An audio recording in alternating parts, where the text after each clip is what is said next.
கடவுளின் அன்பும் அமைதியும் கிறிஸ்துவின் அருளும் தூயாவின் நட்புறவும் உங்கள் அனைவரோடும் இருப்பதாக. ஆதியில் இருந்தது போல எப்பொழுதும் எப்பொழுதும் என்றென்றும் இருப்பதாக. ஆமென். அல்லேலூயா. பிதாவே, ஆராதிக்கின்றோம். இயேசுவே, ஆர்ப்பரிக்கின்றோம். ஆவியானவரே,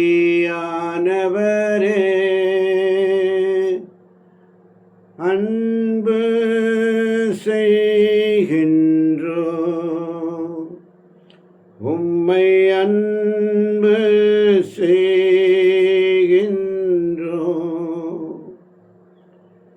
மகனாக தெரிந்து கொண்டீர்,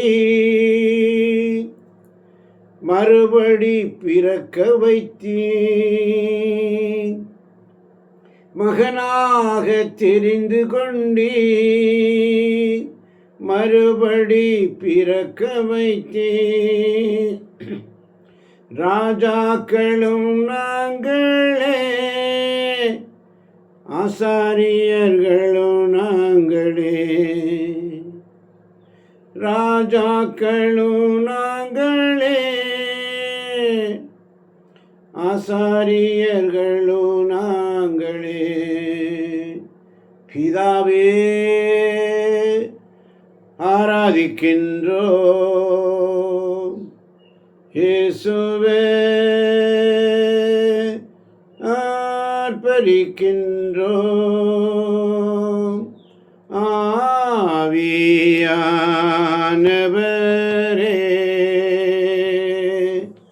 அன்பு செய்கின்றோம். உம்மை அன்பு செய்கின்றோம். யோவான் நற்செய்தி 3ஆம் அதிகாரம் 15ஆம் வசனம். யோவான் நற்செய்தி 3ஆம் அதிகாரம் 15ஆம் வசனம். ஆமென். அப்போது அவரிடம் நம்பிக்கை கொள்ளும் அனைவரும் நிலைவாழ்வு பெறுவர். அப்போது அவரிடம் நம்பிக்கை கொள்ளும் அனைவரும் நிலைவாழ்வு பெறுவர். ஆமென். ஆமென். அப்போது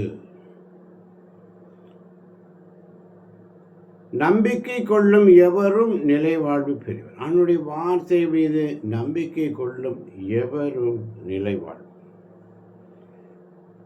ஆமென். அதனாலதான் 16ஆம் வசனம் சொல்லுகிறது, தன் ஒரே மகன் மீது நம்பிக்கை கொள்ளும் எவரும் அழியாமல் நிலைவாழ்வு பெறும் பொருட்டு அந்த மகனையே அளிக்கும் அளவுக்கு கடவுள் உலகின் மேல் அன்பு கூர்ந்தார். ஆமென். உலகின் மேல் கடவுள் அன்பு கூர்ந்ததான். இன்னைக்கு இந்த காலையில் அவையான இந்த காலை பொழுதுல அவையானவற்றை கேட்கும் பொழுது இந்த வார்த்தைகளை தருகிறார். அவரிடம் நம்பிக்கை கொள்ளும் அனைவரும் நிலைவாழ்வு. ஆண்டவருடைய சமூகத்தில் யாரெல்லாம் நம்பிக்கை கொண்டு வந்திருக்கிறார் அனைவருக்கும் நிலைவாழ்வு. யாரும் வெட்கப்பட்டு போவதில்லை. யாரும் வெட்கப்பட்டு போவதில்லை. யாரும் வெறுங்கையோடு போவதில்லை. நீ வெறுங்கையோடு போக போவதில்லை. நீ வெறுங்கையோடு போக போவதில்லை. மறந்திடாதே தேவனுடைய சொல்லை. கண்ணீரும் கவலையும் இல்லை, இல்லை இனி உன் வாழ்வில் தொல்லை. நீ வெறுங்கையோடு போக போவதில்லை.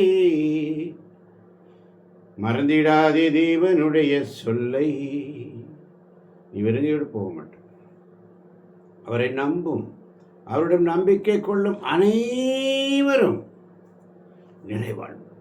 இந்த நிலைவாழ்வு தான் நமக்கு நிலைவாழ்வு, நிலையான வாழ்வு. இன்னைக்கு எல்லாரும் அதை தான் தேடி அலைகிறோம். அவருடைய வார்த்தையில் இருக்கிறது.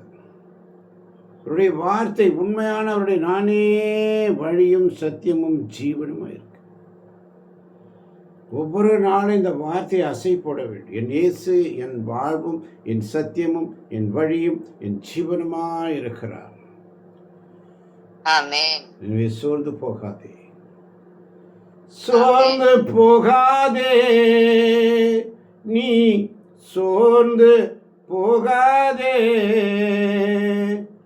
அதி சீக்கிரத்தில் நீங்கிவிடும் இந்த லேசான உபத்திரவம், அதி சீக்கிரத்தில் நீங்கிவிடும் இந்த லேசான உபத்திரவம். சோர்ந்து போகாதே, நீ சோர்ந்து போகாதே. சோர்ந்து போக முடியாது. அவருடைய நம்பிக்கை கொள்ளும் அனைவருக்கும் நிலைவாடு. எப்படி சோர்ந்து போக முடியும்? சோர்ந்து போவதில்லை, நாங்கள் சோர்ந்து போவதில்லை, சோர்ந்து போவதில்லை, நாங்கள் சோர்ந்து போவதில்லை, அதி சீக்கிரத்தில் நீங்கிவிடும் இந்த லேசான உபத்திரவம். அதனால தான் யோவான் 3:17 உலகிற்கு தண்டனை தீர்ப்பளிப்பு அல்ல, தன் மகன் வழியாக அதை மீட்கவே கடவுள் அவரை உலகிற்கு அனுப்பினார். ஆகவே அவர் மீது நம்பிக்கை கொள்வோர் தண்டனை தீர்ப்புக்கு ஆளாவதில்லை. ஆனால் நம்பிக்கை கொள்ளாதோர் ஏற்கனவே தீர்ப்பு பெற்றுவிட்டனர், ஏனெனில் அவர்கள் கடவுளின் ஒரே மகனிடம் நம்பிக்கை கொள்ளவில்லை. ஆமென். நம்பிக்கை, விசுவாசம் மட்டும்தாங்க. கடுகளவு விசுவாசம், கடுகள். அதனால தான் சங்கீதம் 103 அழகா சொல்லப்பட்டிருக்கிறது. சங்கீதம் 103:7 என்ன சொல்லுகிறது?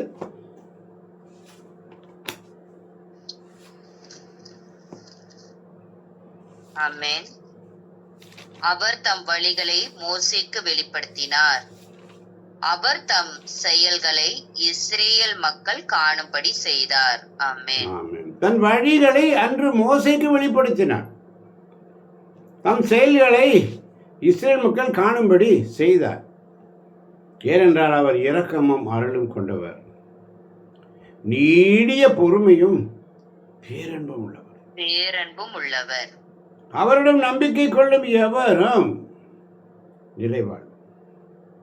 நேற்று பார்த்தோம், ஓசையா புஸ்தகத்திலே பார்த்தோம், கடவுளிடம்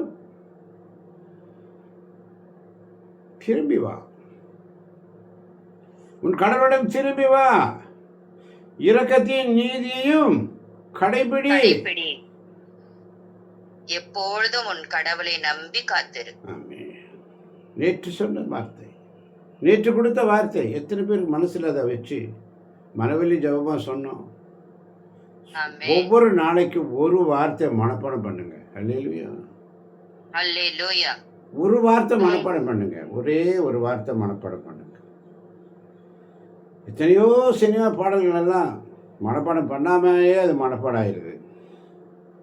ஆண்டோடைய வார்த்தை, ஒரு வார்த்தை மனப்பாடம் பண்ணி பழகுங்க. ஒரு நாளைக்கு ஒரு வார்த்தைனா வருஷத்துக்கு 365 வார்த்தை. இத்தனை வருஷமாக நம்ம வாழ்ந்துட்டோம். ஒரு வார்த்தை இன்னைக்கு ஆண்டவர் கேட்குறார். ஒரு வார்த்தை ஞாபகப்படுத்துங்க. காலையில் அதிகாலையுடைய மன்னா வெயில் ஏறுறதுக்கு முன்னாடி வாங்கிக்கணும். வாங்கிட்டா அது நிலைக்கும், இல்லை என்றால் அது உருகிப்போம். ஏனென்றால் அவர் எப்பொழுதும் நம்மை கடந்து கொள்பவர் அல்ல, என்றென்றைக்கும் சினம் கொள்பவர் அல்ல, அவர் இரக்கம் உள்ளவர். ஏன் இந்த சங்கீதம் 103 டெய்லி வாசிக்கிறோம்? இதை நம்மளை ஞாபகப்படுத்தி கொண்டே இருக்க வேண்டும். சங்கீதம் 51 வழியாக நம்முடைய அன்றாட பாவ அறிக்கை. தாவீதை போல என் குற்றங்களை நான் உணர்கிறேன், இதோ தீவினையோடு என் வாழ்வை தொடங்கினேன், இதோ தாய் வயிற்றில் இருக்கும் பொழுதே நான் இப்படி இருந்தேன், தூய ஆவி என்னிடமிருந்து எடுத்துடாதீங்க, உம்மிடமிருந்து என்னை தள்ளிவிடாதேயும். என்று சொல்லி ஆண்டவரிடத்தில் சங்கீதம் 51 வழியாக நம்முடைய விண்ணப்பங்களை ஏறெடுக்கிறோம். விண்ணப்பங்களை ஏறெடுத்த பிற்பாடு அவரை பற்றி நாம் உணர்கிறோம். அவருடைய வார்த்தை நம்முடைய வாயில் சென்றதும் உள்ளத்தில் இறங்கி அது உள்ளத்தில் டைஜஷன் ஆகி அவருக்கு நன்றி பலியெடுக்கிற பிள்ளைகளாக மாற்றும். அது வாயில் தேன் போல இனிக்கும். எசேக்கியேல் புஸ்தகத்தில் நேற்று கூட வாசித்தோம். புலம்பல்களும் கதறல்களும் அழுகையும் கண்ணீரும் கவலையோடு உன் குடும்பத்திலும் உன் இல்லத்திலும் உள்ளத்திலும் வாழ்ந்து கொண்டிருக்கிறாயா?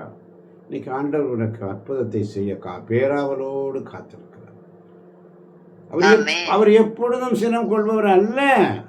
ஒரு நொடி பொழுது அவருடைய சினம்.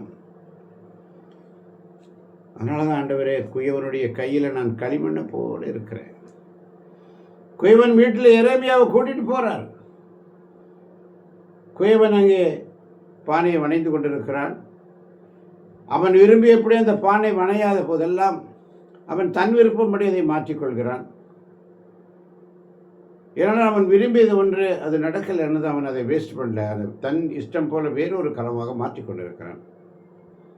அவனுடைய வார்த்தை எரேமியாவுக்கு அருளப்பட்டது.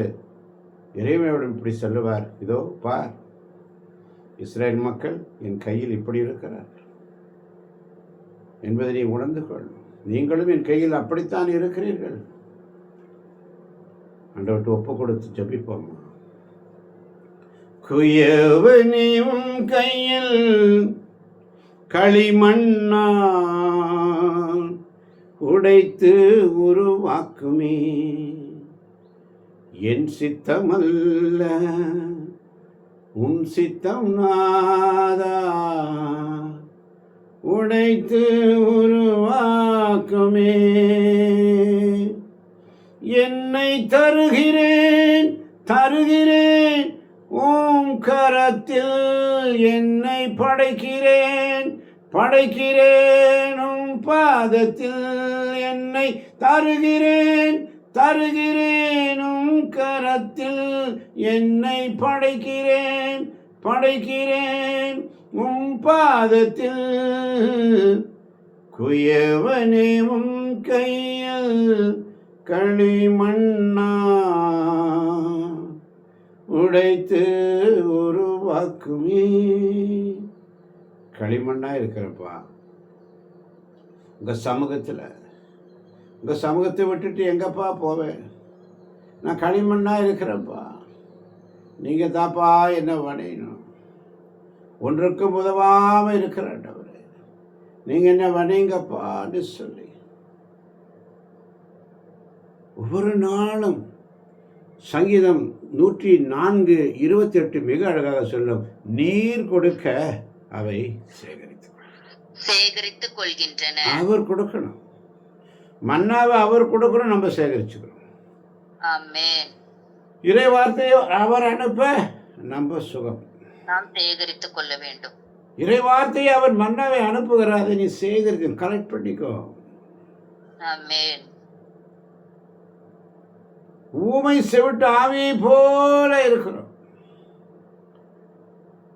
ஆண்டுடைய வார்த்தையை கேட்க செவி திணவு, உடைய வார்த்தையை ஏற்றுக்கொள்ளக்கூடிய பக்குவம்.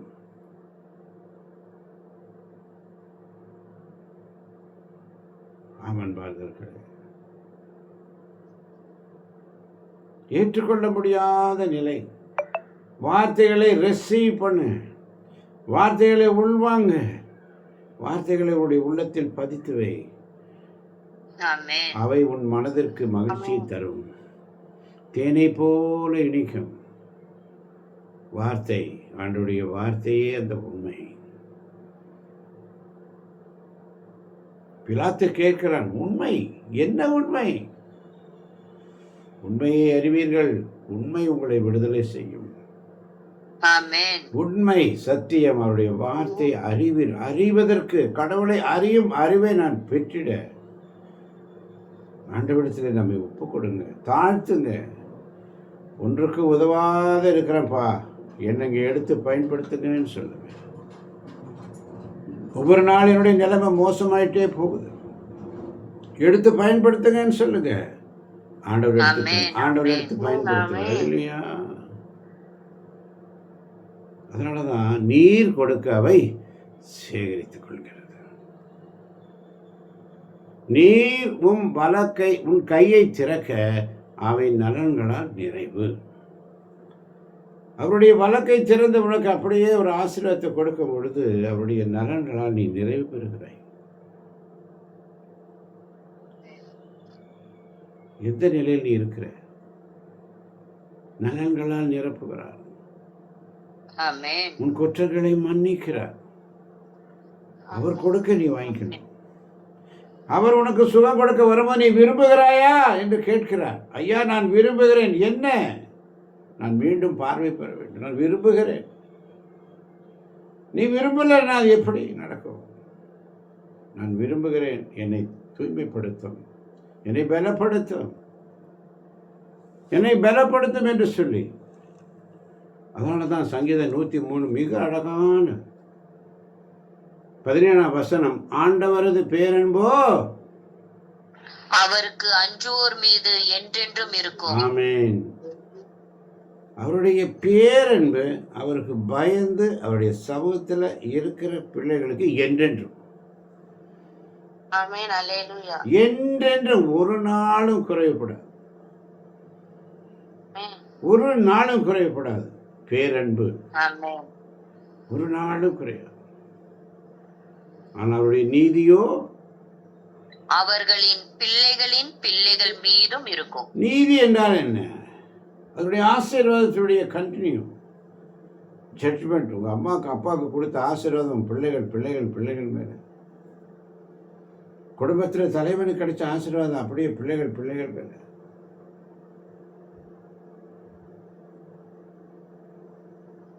ஆயிரம் தலைமுறைக்கு நான் ஆசீர்வதிப்பேன் என்று சொன்ன வாக்குத்தத்தம் நம் மீது இருக்கிறது. எனவே அவர் கொடுக்க நாம் சேகரித்துக் கொள்கிறோமா? அவர் தன்னுடைய கையை திறக்க அவருடைய நலன்கள் நிறைவுறுகின்றன. அவருடைய நலன்களால் நாம் நிறைவு பெறுகிறோமா? அவர் கொடுக்க நம்ம ரிசீவ் பண்றோமா? கையிலேந்து அப்படியே ஒரு அவருடைய சமூகத்தில் நீ கேட்கும்போது ஒரு நாளும் கடிந்து கொள்பவர் அல்ல, ஒருபோதும் சினம் கொள்பவர் அல்ல. அவருடைய சினம் ஒரு நொடி பொழுதுதான் இருக்கும், மறந்து போகாதே அன்பானவர்களே. இயேசுவுக்கு நன்றி, இயேசுவுக்கே புகழ். அதனால்தான் சங்கீதம் 104:33 சொல்லப்படுகிறது, நான் வாழும் நாளெல்லாம் ஆண்டவரை போற்றி பாடுவேன், என் உயிர் உள்ள வரையிலும் என் கடவுளுக்கு புகழ் சாற்றிடுவேன். உயிரோடு நாட்களில் உம்மையே போற்றிடுவேன் ஐயா. நான் வாழும் நாளெல்லாம் உம்மையே போற்றி பாடுவேன், என் உயிர் உள்ள வரையிலுமே,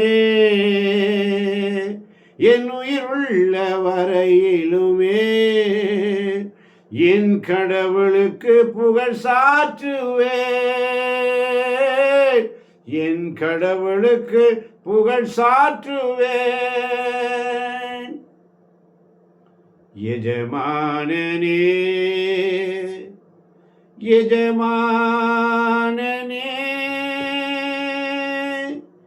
என் இயேசு ராஜனே,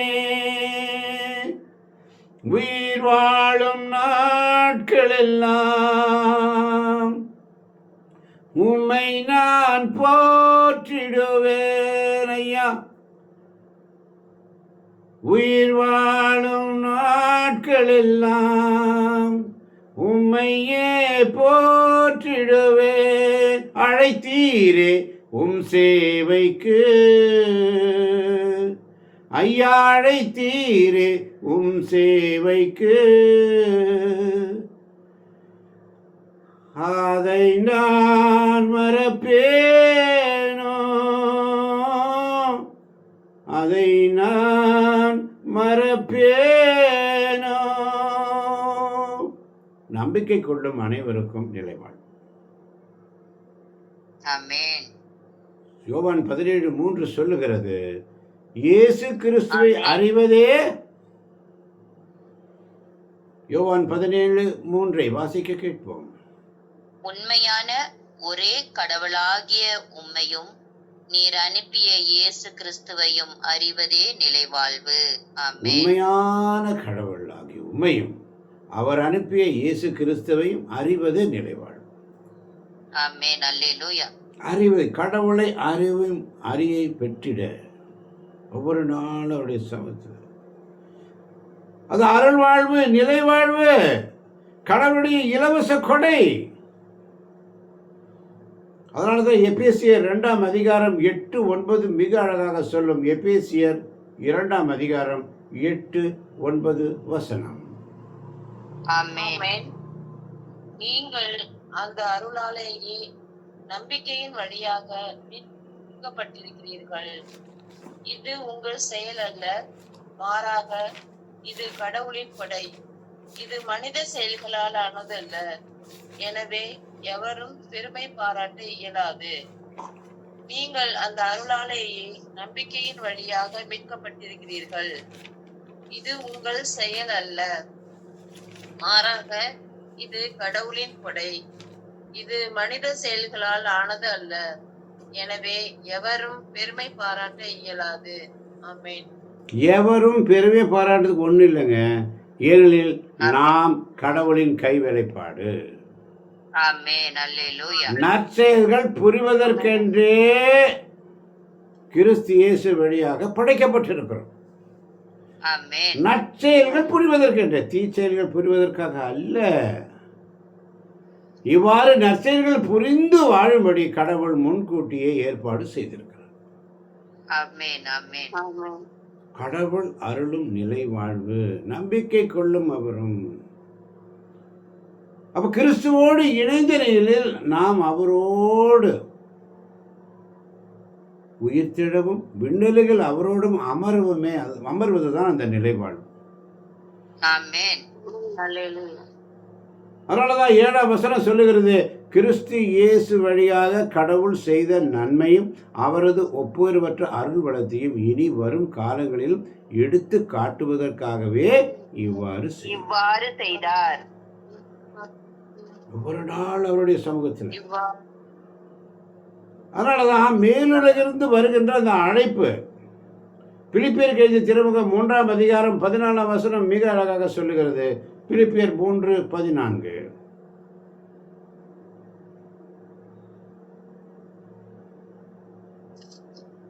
ஆமென். பிலிப்பியர் 3ஆம் அதிகாரம் 14ஆம் வசனம். பரிசு பெற வேண்டிய இலக்கை நோக்கி தொடர்ந்து ஓடுகிறேன். கிறிஸ்து இயேசுவின் மூலம் கடவுள் எனக்கு மேலிருந்து விடுவிக்கும் அழைப்பே அப்பரிசாகும். ஆமென். மேலிருந்து விடுவிக்கும் அழைப்பு, பரிசு. மறந்து போக வேண்டாம். கிறிஸ்து மீது நம்பிக்கை கொள்ளும் எவருக்கும் நிலைவாழ்வு. ஆமென். சோம்பேறியா இராதே, சோம்பல் தராது. விழிப்பாயிருங்க, கவனமாயிருங்க. விழிப்பாயிருங்க, கவனமாயிருங்க. ஆர்வத்தோடு அவருடைய வார்த்தை எப்படா அடுத்த வார்த்தை, அடுத்த ஆண்டவர் என்னோடு பேசும். அதற்காக பேராவலோடு காத்திருக்கிறார் அவர். மன்னாவை பொழிவதற்கு இஷ்டம் போல கலெக்ட் பண்ணிக்கோங்க, அவரவர் தேவைக்கேற்ப. ஏனென்றால் சூரிய உதயமானது எல்லாம் உருகி போயிடும். அதிகமாக சேகரித்தவருக்கு எதுவும் குறைவுபடவில்லை, குறைவாக சேகரித்தவருக்கும் எதுவும் நிறைவாக இருந்தது, எதுவும் குறைவுபடவில்லை. ஆண்டவருடைய சமூகத்தில் உண்மையான வார்த்தைக்காக ஏங்கணும். ஆமென். கடவுளை அறிதல் தாங்க அந்த நிலை வாழ்வு. கடவுளை அறிதல், வாழ்தல், பற்றி கொள்ளுதல், நிலையான மகிமையில் அவரோடு என்றொன்றும் இருத்தல். அல்லேலூயா. ஏனென்றால் கடவுள் ஒருவர் தாங்க நல்லவர், மனுஷன் யாருமே நல்லவர் கிடையாது. நாம் எல்லாரும் பாவிகள் தான், அவர் ஒருத்தர் மட்டும் தான் கர்த்தர் நல்லவர். அல்லேலூயா. ஆமென். திருப்பாடல் 118:1 அழகா சொல்லும். திருப்பாடல் 118:1.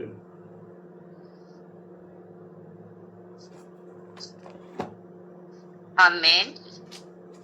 ஆண்டவருக்கு நன்றி செலுத்துங்கள், ஏனெனில் அவர் நல்லவர், என்றென்றும் உள்ளது அவரது பேரன்பு. ஆமென். ஆண்டவருக்கு நன்றி செலுத்துங்கள், ஏனெனில் அவர் நல்லவர், என்றென்றும் உள்ளது அவரது பேரன்பு. ஆண்டவருக்கு நன்றி செலுத்துங்கள், ஏனெனில் அவர் நல்லவர், என்றென்றும் உள்ளது அவர் இரக்கம். ஆண்டவர்க்கு நன்றி செலுத்துங்கள், ஏனெனில் அவர் நல்லவர். கிறிஸ்து மீது நம்பிக்கை கொள்ளுவோம், யாவரும் நிலைவாழ்வு பெறுவர் என்ற அந்த வார்த்தைகளோடு கூடி கேட்கப் போகின்ற ஒவ்வொரு பிள்ளைகளையும் தேவன் தாமே நிறைவாக ஆசீர்வதிப்பார்.